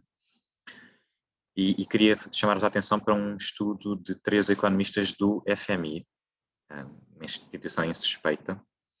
Esses 3 economistas olharam para as últimas 5 grandes epidemias mundiais, o ébola, o SARS, o Zika e outras, as últimas 5 grandes epidemias, e procuraram perceber o que é que acontecia à desigualdade depois das pandemias e como consequência da pandemia. E chegaram à conclusão que elas tendem a aumentar significativamente. Como vêem, o índice de Gini aumenta em média 1,5% nos 5 anos após um surto desta natureza.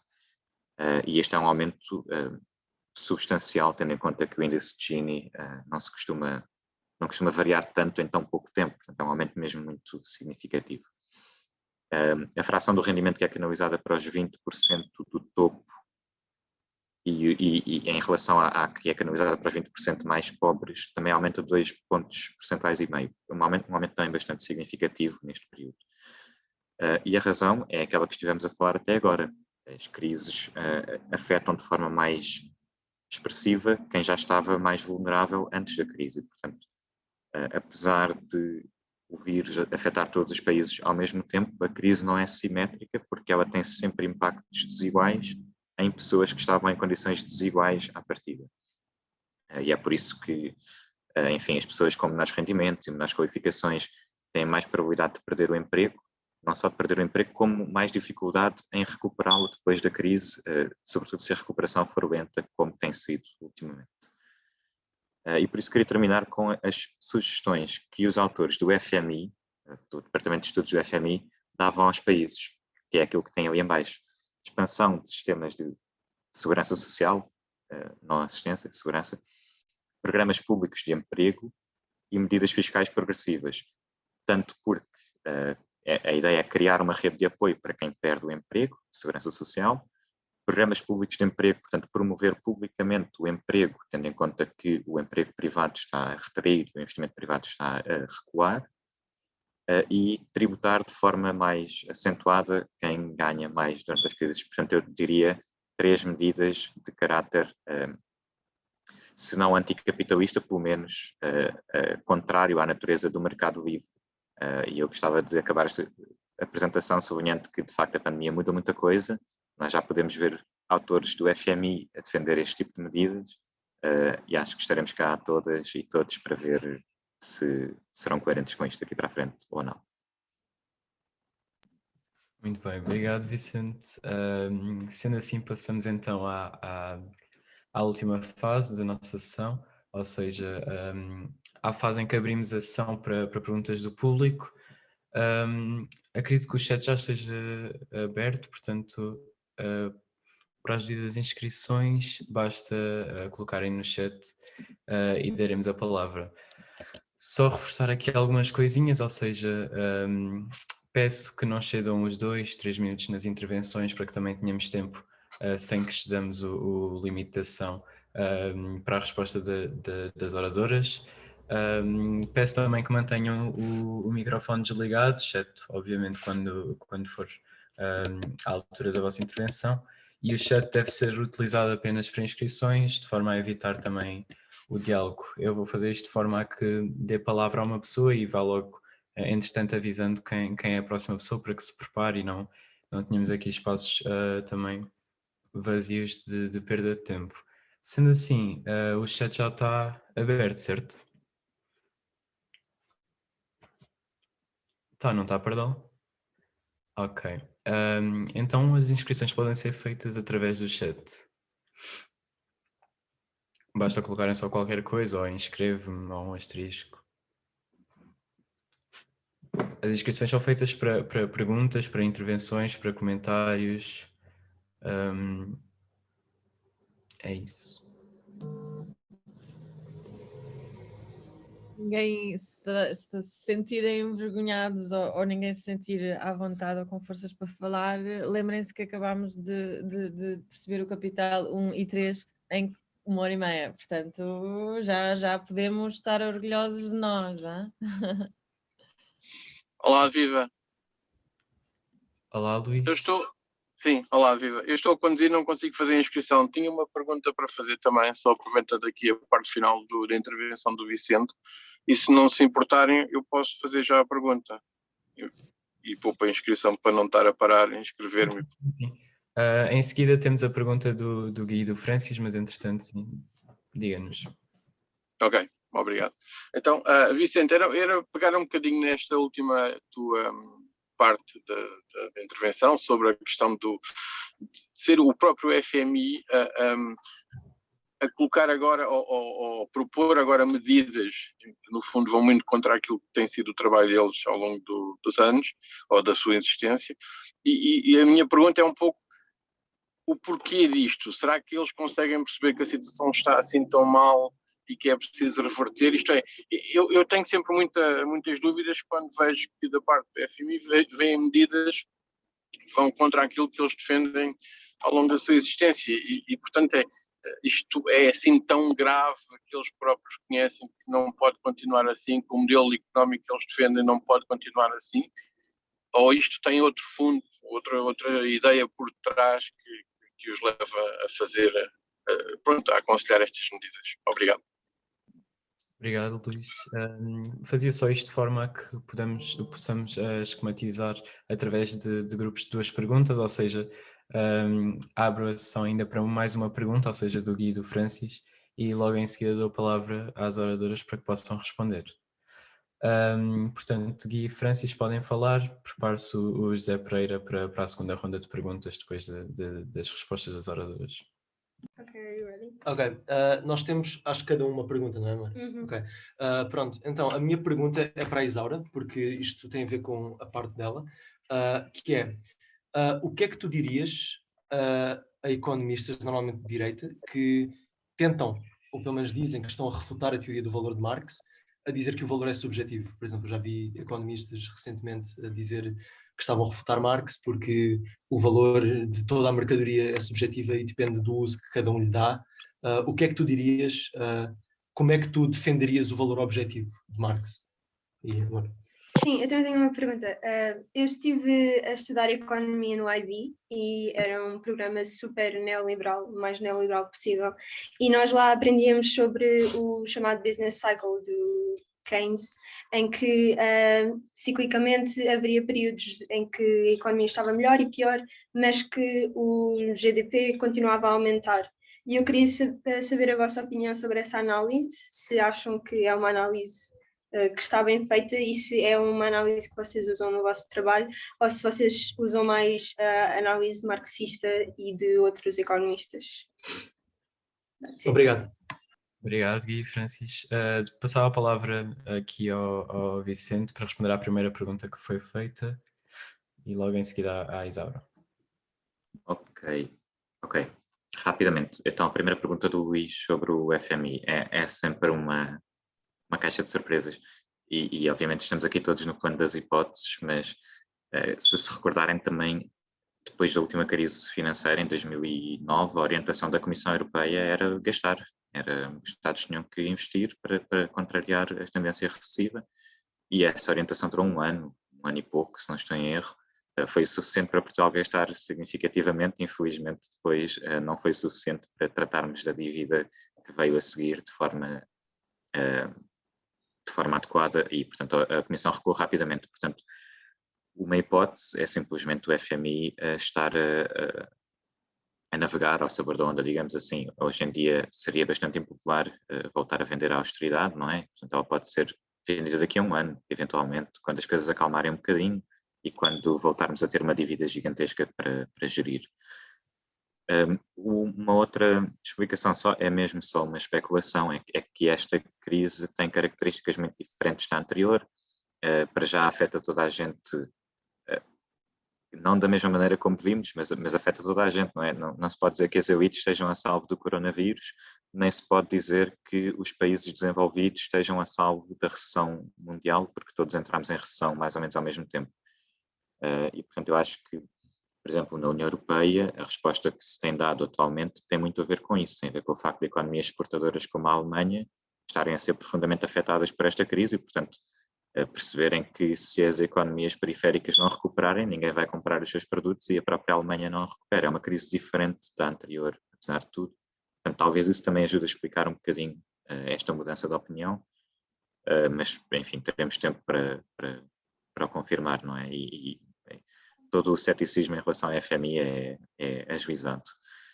Quanto à pergunta, só rapidamente, dos ciclos económicos.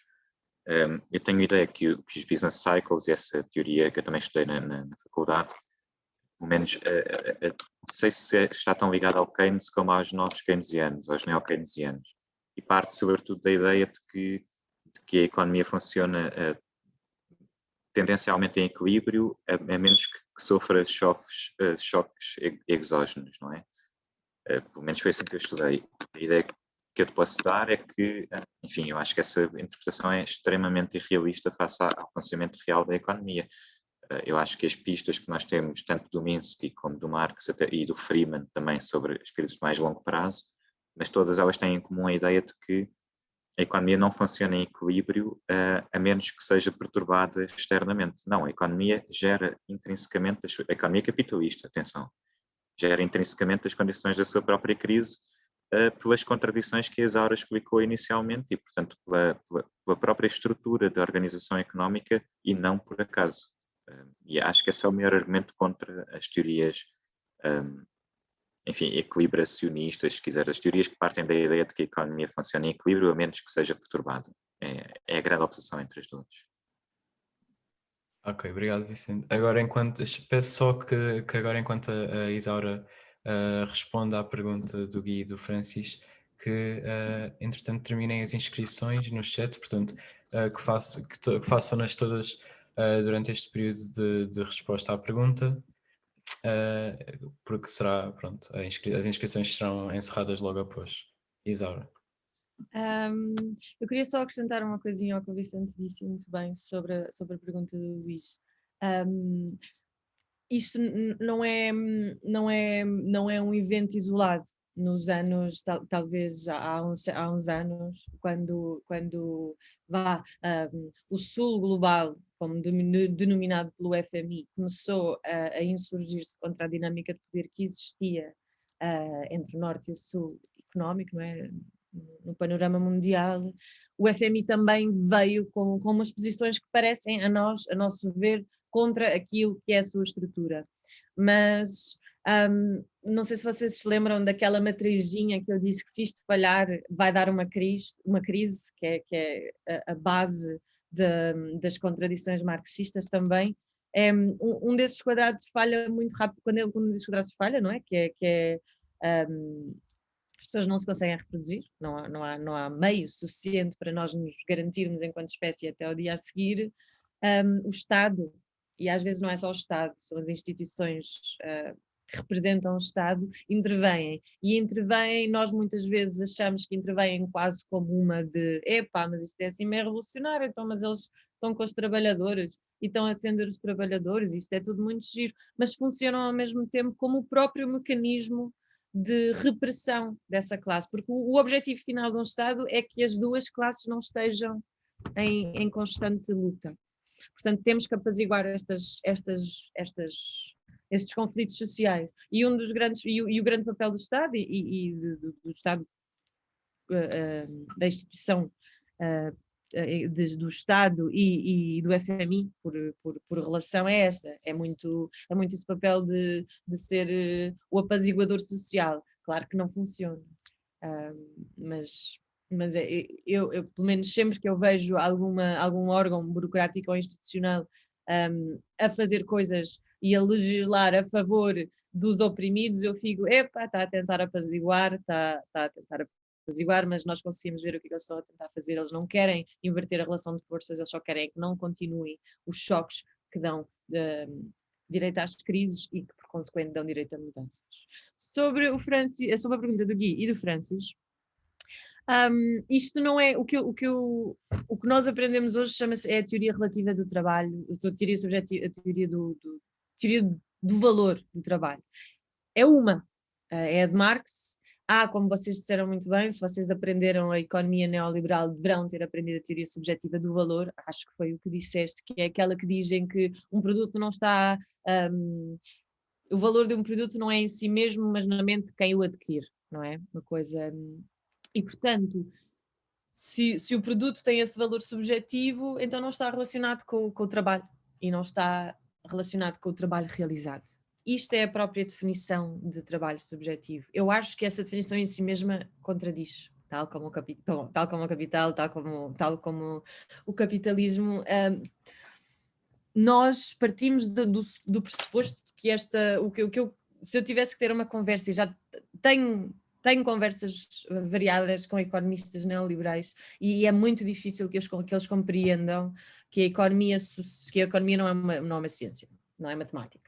Não é, isto é branco. Não, calma, se calhar não é branco. Vamos cá ver o que é que isso é. E portanto é muito difícil para esta classe de economistas que nasceu, lá está, nos anos 70, com o Thatcher, com a Reagan, com o Reagan, com a Thatcher e com os amiguinhos, que nós conseguimos criar outras nós temos outras maneiras de ver o mundo, e uma das maneiras de ver o mundo é esta, é pensar nas coisas como um trabalho, porque é a parte mais importante, é o pilar da nossa vida. Portanto, essa é a assunção com que eu vou começar esta conversa. Não vou começar esta conversa com mas a minha mãe gosta mais de papelinhos do que eu. Portanto, isto não tem valor nenhum porque eu não gosto desta caixinha, mas a minha mãe gosta. Isto é tudo muito subjetivo, então o valor aqui não existe. Isto não é uma assumption com a qual eu queira começar uma conversa sobre a sociedade. E, portanto, eu diria isto aos vossos, não sei, à economia neoliberal, que quando diz que o valor não é valor porque é subjetivo e que não está dependente do trabalho que lá é embutido, eu responderia só com essa... que pela definição daquilo que é a nossa vida, pelo nosso trabalho, pela definição que é aquilo que é valor, que é literalmente aquilo que nós metemos numa mercadoria, aquilo que nós metemos numa matéria-prima para gerar valor, para gerar uma coisa que nós vamos usar, vamos dar um uso, independentemente do valor desse uso. Eu não estou aqui a dizer qual é o preço unitário de um copo, nem o preço unitário de um rato, mas é o nosso trabalho que lá está. E, portanto, quando eles dizem que o valor do produto não está em si mesmo, mas na mente de quem o quer adquirir, eles estão a dizer que o valor do produto não está relacionado nem com o seu produto, nem com o seu trabalho realizado. Portanto, isto é uma falácia daquelas mesmo, tipo, o que é que está aqui a acontecer? E pronto, eu diria isso.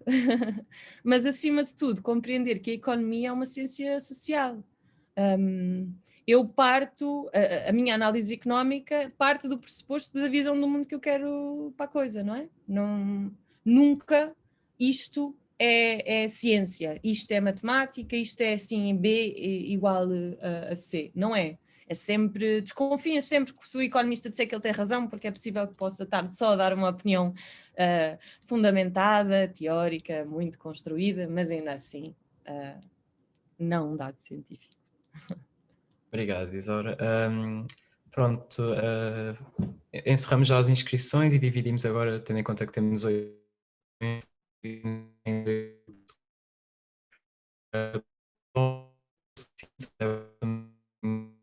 do tempo da sessão, e dou já a palavra ao José Pereira. Podes falar, José. Olá, obrigado pela apresentação. Eu queria só pedir-vos a opinião em relação a um assunto. A verdade é que nos últimos anos, desde sempre, existe uma certa pobreza no que diz respeito à economia política socialista em termos de ideias. Existe muita descrição, diagnosticação, mas poucos modelos.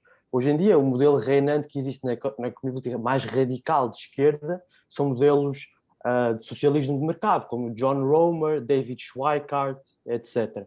O problema é que muitos filósofos políticos, que eu me alinho, que eu concordo, como o G.A. Cohen, como o Nikos Vrossalis, consideram o socialismo de mercado, apesar de diluir a divisão de trabalho-capital, ter ainda aspectos muito negativos que invalidam a sociedade que eles gostariam de ter e que eu gostaria de ter. Porquê? Porque continua a haver competição interempresa, continua a haver oposição consumidor, produtor ou vendedor, etc. Continua a alicerçar as trocas em ganância e medo e não em cooperação. Então, acaba por ser um modelo, pronto, que não seria o nosso ideal final. O que eu vejo do trabalho de economistas e políticos, etc., de esquerda, parece que esta é a nossa tina, a nossa there's no alternative. Parece que acabou as ideias, acabaram o socialismo de mercado. Então, o que eu queria perguntar era o que vocês acham sobre isso, qual é a vossa posição no socialismo de mercado, e investigação mais corrente sobre tipos de planeamento e novos planeamento autárquico, planeamento local. Existem coisas assim muito malucas, como a Par Econ, o economista americano também muito conhecido. Era isso, a vossa opinião sobre esse assunto. Obrigado. Obrigado, José.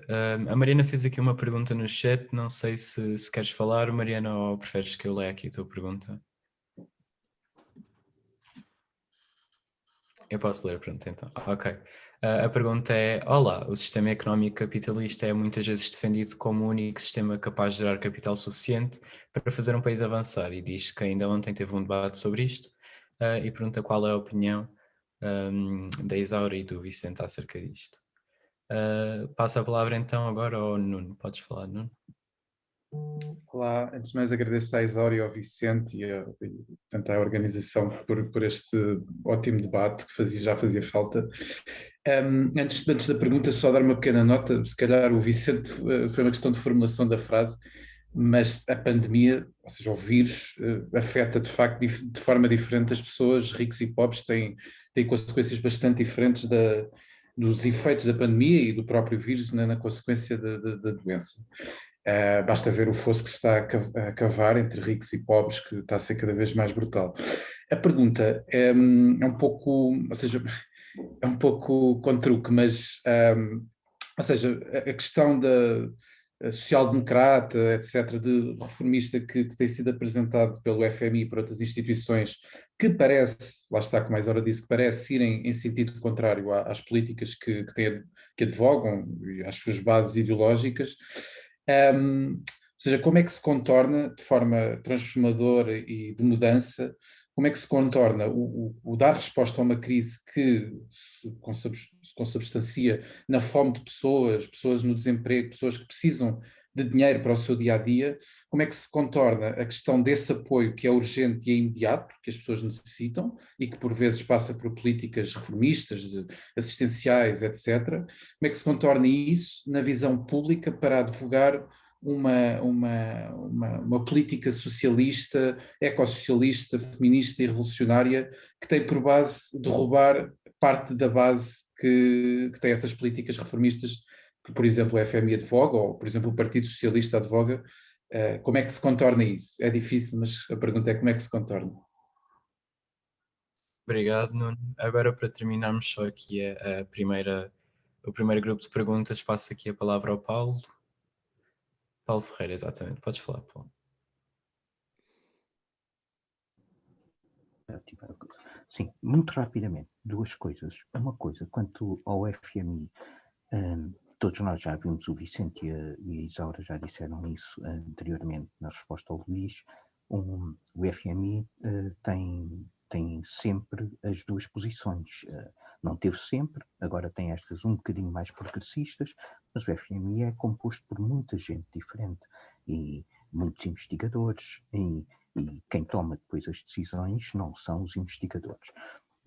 Tanto quanto eu tenho visto, ainda neste ano, já em janeiro, houve um relatório do FMI em que propõe o que os governos devem começar a fazer já, a planear já a saída da crise, e dizendo, nomeadamente, que as medidas tomadas de apoio são intrinsecamente reversíveis, devem ser intrinsecamente reversíveis e devem começar a ser calibradas para serem retiradas assim que possível, de maneira a só sobreviverem as empresas mais aptas e canalizar o apoio público para essas empresas, etc, etc, etc. Isto, a resposta era mais para o Luís, mas gostava de ouvir o comentário do Vicente e da Isaura sobre esta natureza um bocadinho esquizofrénica do FMI. Quase que parece que eles investigam, sim, para estudar os assuntos, têm bons investigadores que reconhecem as causas e fazem um bom diagnóstico, mas mais para integrar isso e antecipar e depois proporem políticas exatamente ao contrário. Depois a outra pergunta era, quando ouvimos dizer que há uma crise, uma contradição do capitalismo entre, que uma das contradições do capitalismo é o precisar ao mesmo tempo de lucro e de oportunidades, era isto que o Vicente falou do Minsky e da necessidade sempre constante de lucro, ou não? Era só ouvir um bocado os dois sobre isto. Obrigado. Obrigado, Paulo. Então agora tem a palavra o Vicente e a Isaura, não sei qual é a ordem agora. Talvez começamos pela Isaura, ok. Ok. Então, deixa eu ver se tocar nos pontos todos que foram aqui falados, mas muito rapidamente. José, eu ouvi a tua pergunta e gostava de falar sobre um novo tópico que tem agora andado a surgir na economia política, que veio agora até ser uma revista da New Left Review, que se chama, desculpa, só agora vou ler um bocadinho, Market Socialism or the Socialization of the Market. E isto tem incitado uma corrente nova de economia política em que não se vê a socialização do mercado como a única alternativa possível ao capitalismo e ao socialismo e às vários sistemas económicos que existem, mesmo os mistos na sociedade. Mas basicamente, muito resumidamente, o que esta nova corrente da economia política advoca é que sim, o price mechanism, o sistema de relação de preços que nós definimos agora é muito importante, é um instrumento indispensável na coordenação de uma economia, mas este price mechanism tem que ser socializado. E não é nacionalizado, é socializado. E portanto aqui sais um bocado da economia e entras na parte da economia política, acho eu, que não nos estamos só a focar nos preços, estamos a focar na maneira como a sociedade gera esses preços. Isto pode parecer trivial, queremos um sistema de preços socializado e não nacionalizado, mas a verdade é que isto está muito longe de acontecer, quer dizer, nós próprios temos um banco nacionalizado, que é a Caixa Geral de Depósitos, muito longe de estar socializado, porque não temos qualquer tipo de trabalhador, de gestão cooperativa, de gestão democrática dentro da Caixa, temos um sistema capitalista com uma gestão privada e nesse sentido há uma nova corrente a ser estudada, a ser formada, que advoca isto. Espero que ajude. Nuno, na pergunta do Nuno, é million dollar question. Como é que nós equilibramos a necessidade de respondermos hoje às lutas das pessoas, às falências das pessoas, às crises do capitalismo, não comprometendo a nossa capacidade de nos libertarmos da classe que nos está constantemente a oprimir. Acho que esta resposta eu não te consigo dar assim, nem acho que era giro falarmos o dia todo, não sei. Eu acredito que não há reforma nenhuma possível que vá algum dia alterar aquele sistema de forças, a não ser, lá está, como está no início do Manifesto Comunista, a não ser uma alteração revolucionária das forças, pode fazer com que aquelas duas oposições, com aquelas duas elementos parem de ser opostos um ao outro, porque enquanto um existir, o outro vai estar sempre ali. E, portanto, nós podemos continuar aqui a fazer este caminho das reformas, podemos, porque é importante e é necessário, mas não vai ser isso que vai alguma vez quebrar com a unidade da sociedade capitalista que temos agora. E Vicente, não sei.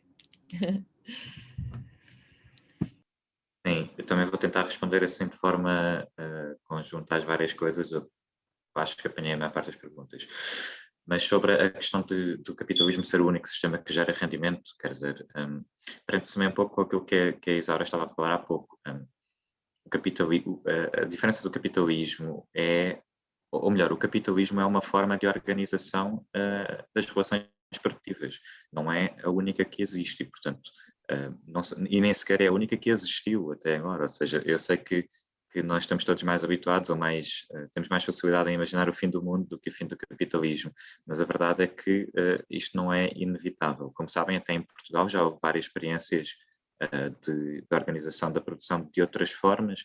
Estamos a falar de cooperativas e outro tipo de organizações semelhantes. Isto prende-se um pouco também com a pergunta do Zé, que tem a ver precisamente com essas formas de organização da produção, daquilo que nós queremos produzir e da forma como nos sustentamos enquanto sociedade, que não tenha como objetivo principal e fundamental o lucro, que é aquele que tem o capitalismo. E, portanto, não é um sistema inevitável. Há outras formas de o fazer. As cooperativas têm essa vantagem, não é? Que é de incluir as pessoas todas no processo de decisão e também na distribuição dos recursos que são produzidos. E também isto até se prende com outras questões que nós enfrentamos atualmente, como as alterações climáticas, a necessidade de reduzir drasticamente os circuitos de produção e distribuição de alimentos, por exemplo, e outros recursos. enfim, isso provavelmente vai ser falado na sessão do clima e muito melhor do que eu estou aqui a dizer, mas acho que a ideia principal é de que a forma como organizamos a nossa produção tem, ou melhor, há várias formas de o fazer e o capitalismo não é a única existente, obviamente. Mais perguntas? Sim, obviamente a questão do Nuno, tens toda a razão. Aliás, a maior parte dos estudos aponta até que há diferenças substanciais do impacto do vírus, mesmo em termos de saúde e não só apenas de rendimento, entre classes ricas e pobres. O que eu queria dizer há pouco era simplesmente que as elites não estão a salvo do vírus. Quer dizer, eu acho que, se não estou em erro, a primeira fatalidade de Covid em Portugal foi um banqueiro. Acho que isto diz tudo sobre a forma como o vírus, enfim, afeta toda a gente, embora não afete toda a gente por igual, obviamente. E tens toda a razão nisso. Mais perguntas? A questão do FMI, sim, há uma diferença significativa, há uma dissonância entre o Departamento de Investigação e o Departamento de Definição dos projetos, dos planos de ajustamento dos países. Na verdade, se repararem, a diretora do FMI agora com a pandemia disse que ia reduzir o financiamento do Departamento de Investigação, porque isto não é tempo para fazer estudos, é tempo para fazer planos de austeridade. E, portanto, pronto, é essa dissonância de não há truque que não lucra ao FMI, né? Já sabemos como é que as coisas funcionam. E não sei se estou a falhar alguma pergunta, mas se calhar, como também ainda há algumas que estão para fazer, se calhar ficava por aqui. Obrigado, Vicente. Agora passamos à última fase de perguntas, com as últimas 4 perguntas. Pedia só que fosse o mais sintético possível, Rodrigo, por favor. E tens a palavra. Em seguida, logo o Vicente pedia também que se preparasse. Peço desculpa. Boa tarde. A minha pergunta não é uma pergunta, é um pedido de opinião em relação aos eventos que aconteceram já no início deste ano, em janeiro, em que pela primeira vez vimos Wall Street pedir a regulamentação dos mercados favorável a eles, como é óbvio,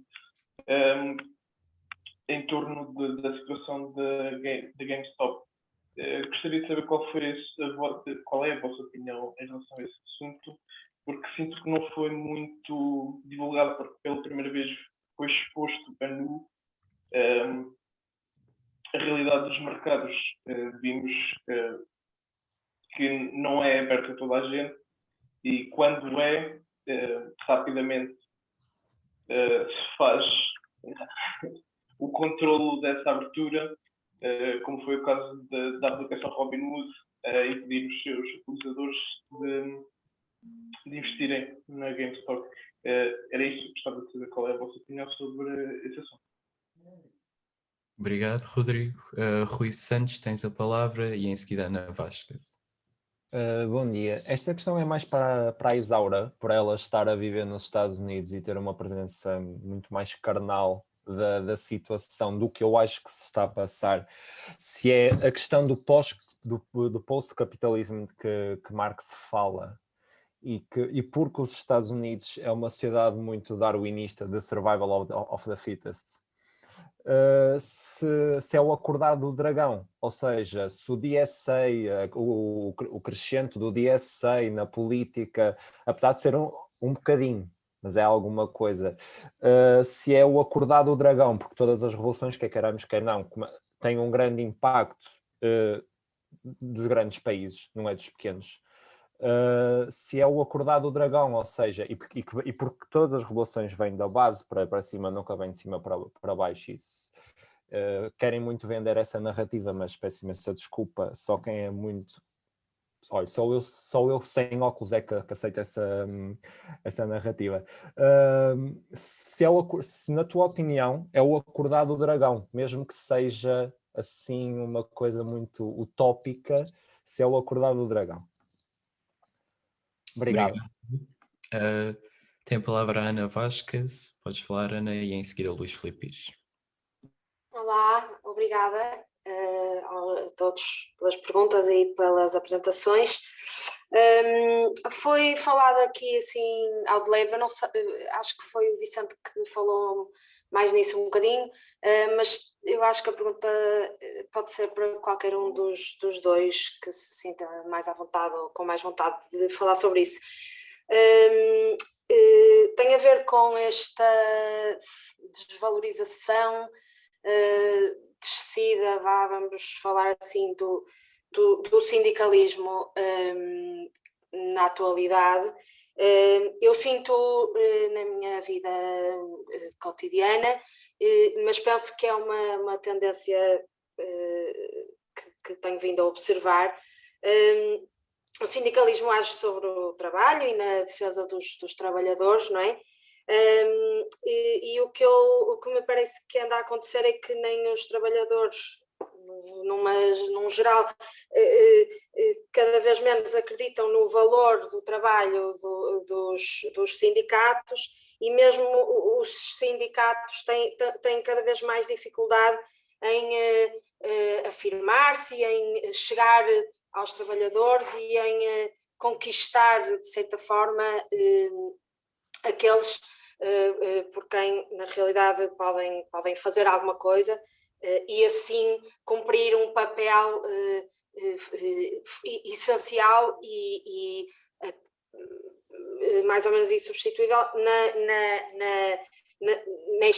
na sociedade e nesta evolução que procuramos.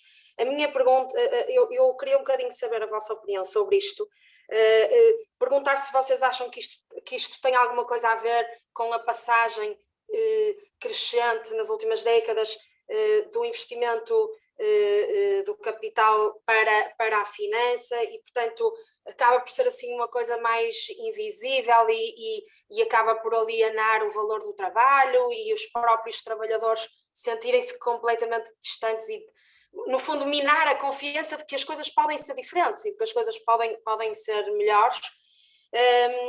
Havia aqui mais coisas para dizer sobre isto, mas também não quero estender-me muito mais, mas terminar só com até que ponto é que podemos ser bem-sucedidos enquanto anticapitalistas se não protegermos e encontrarmos novas formas e novos lugares para o sindicalismo e para enfim, se é possível deslargarmos as mãos, ou se de facto para o anticapitalismo triunfar não terá que estar de mão dada com o sindicalismo e um bocado combater até um antissindicalismo mais ou menos agressivo que tem que se sentir cada vez mais na sociedade. Obrigado, Ana. Tem a palavra o Luís Filipe Pires. Podes falar, Luís, e terminamos aqui as perguntas. Olha, bom dia a todos, em especial à Isara, que está nos Estados Unidos. Desculpa lá que eu estou com um fique de debate, pronto, em especial a Isalda, que está nos Estados Unidos. Bom, nós os socialistas defendemos uma economia em que se acaba com a incerteza na economia, portanto, uma sociedade em que haja um planeamento das necessidades e dos recursos. Este era o primeiro ponto que eu acho que é muito, em um tema a análise, queremos acabar com a lei do valor.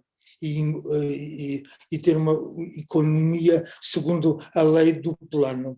Em relação à teoria do valor, Marx fala numa sociedade de produção generalizada de mercadorias. Portanto, a teoria do valor trabalho não se aplica, na minha visão,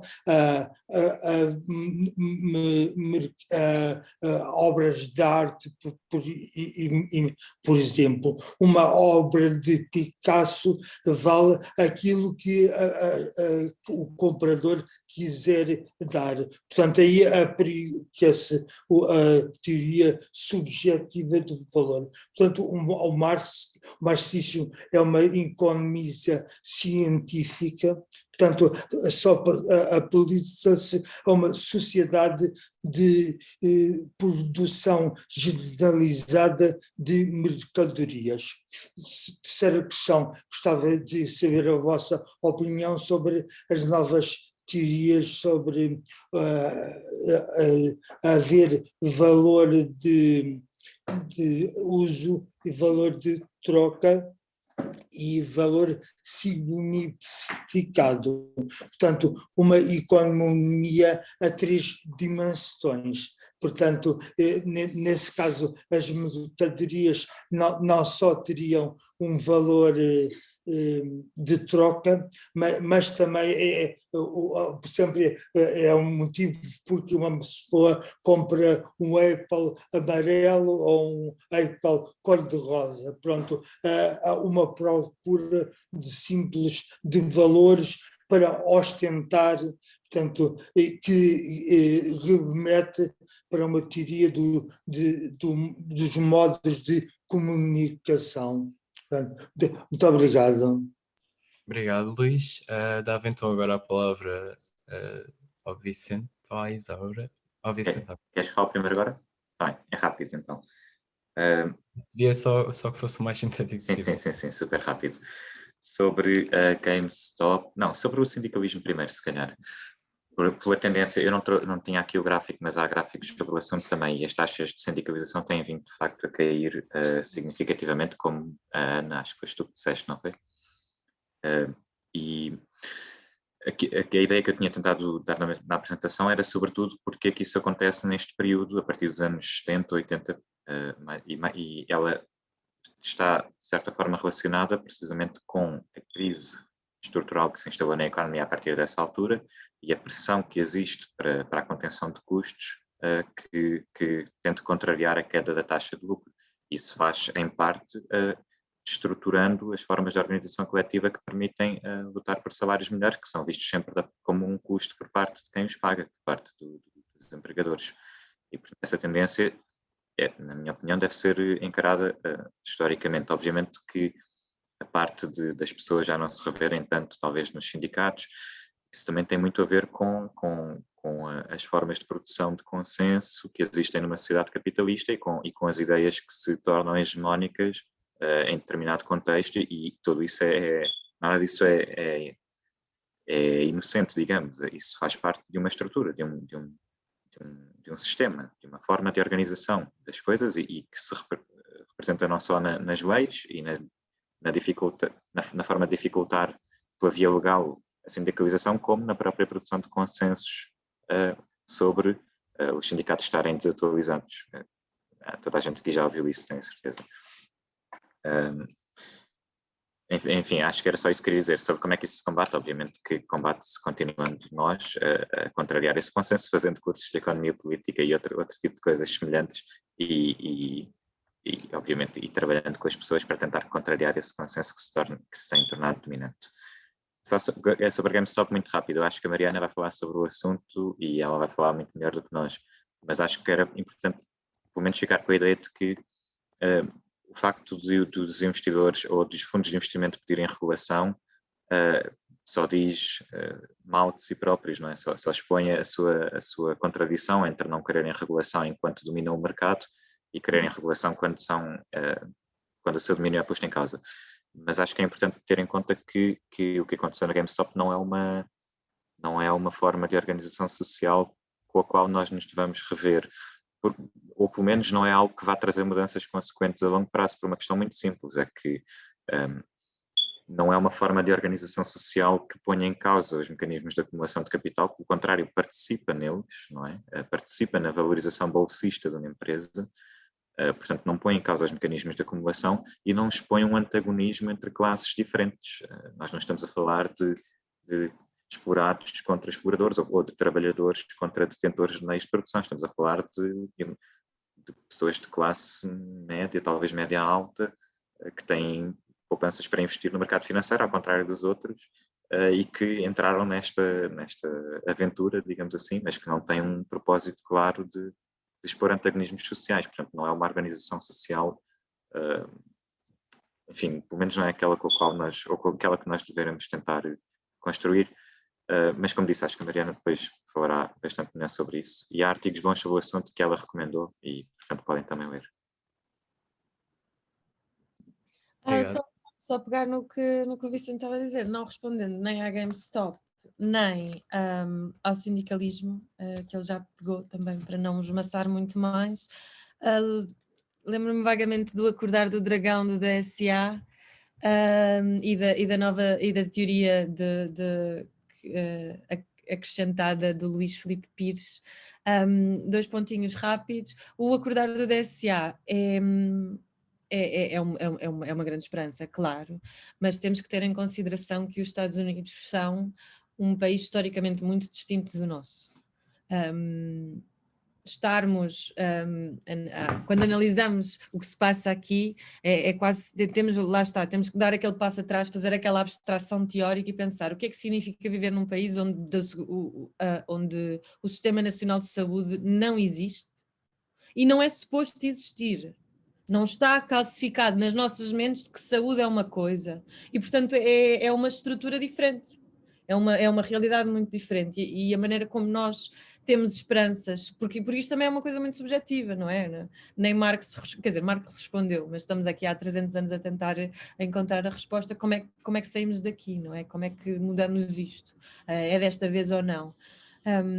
Mas é esperançoso, precisamente por ser nos Estados Unidos, é esperançoso que um país que seja o exemplo máximo do capitalismo livre, não é que os outros países não sejam capitalistas, não é que não exista capitalismo noutros países, mas de facto os Estados Unidos têm uma forma que é considerada a mais pura do capital, da livre empresa, não é? Dos livres mercados, da maneira como as coisas são organizadas, da maneira como a própria política, a estrutura política funciona, de maneira... Uma coisa muito engraçada nos Estados Unidos, que não tem nada a ver com a Europa, é que as estruturas de poder não correm tão fundo. Nós não temos os donos disto tudo como temos em Portugal, nos Estados Unidos. Temos, claro, elites, temos poder, temos dinheiro, mas não temos a história calcificada como temos muito aqui na Europa das relações de poder que depois nos impedem muito também de mudar o que é que está a acontecer. Por isso, não havendo, acho eu, essa estrutura, esse pilar tão calcificado, é mais fácil, acho eu, e dá um calorzinho maior a quem assiste a estas mudanças, porque de facto agora já se começa através de muito trabalho, não só nem maioritariamente parlamentar, isto é o DSA vive nas ruas. Claro que aquilo que nós sabemos é depois o que vai parar às comissões e o que vemos nos mídia, que passa muito pelo que acontece no Senado e na Casa, mas isto é muito local, isto são eleições disputadas de porta a porta, é mesmo local. E portanto, quando temos publicamente pessoas que são apoiadas a dizer isto não faz sentido nenhum, os bilionários não podem existir, que é uma frase que nós em Portugal não vamos tão longe, porque quer dizer...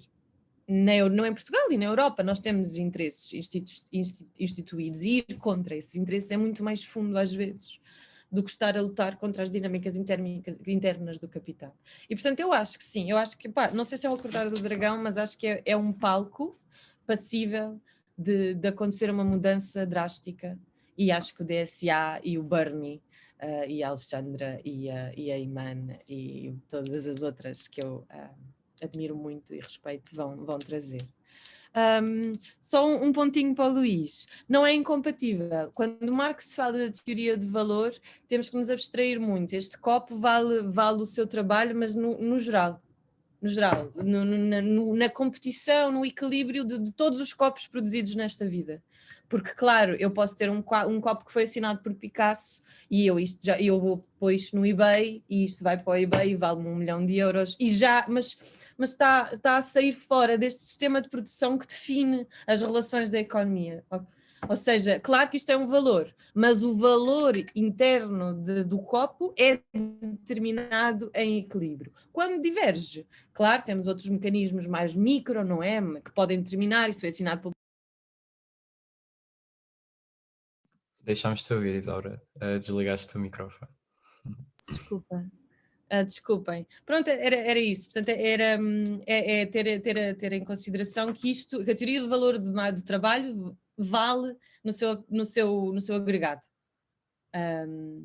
E depois, claro, aliás, Marx tem muitos críticos, mesmo incluindo os marxistas, que dizem mas o valor não é bem assim, e depois isso não funciona assim, e depois há uns desequilíbrios, e isto não vale o mesmo que aquilo, como é que tu explicas? Portanto, Marx responde sucintamente temos que olhar para isto de uma forma super agregada. E ver as dinâmicas que funcionam a partir do global. Claro que depois as interações pessoais ou micro conseguem incluir tudo aquilo que nós vemos no nosso dia a dia. Sim, acho que não sei se tenho mais nada a acrescentar às vossas excelentes intervenções e às coisas que disseram. Não sei, Vicente, António. Encerramos então? Ok, ótimo. Muito bem, chegamos então ao fim da sessão, mais ricos, não capitalmente, não é? Mas e então agradeço a participação de todas, assim como as apresentações da Isaura e do Vicente.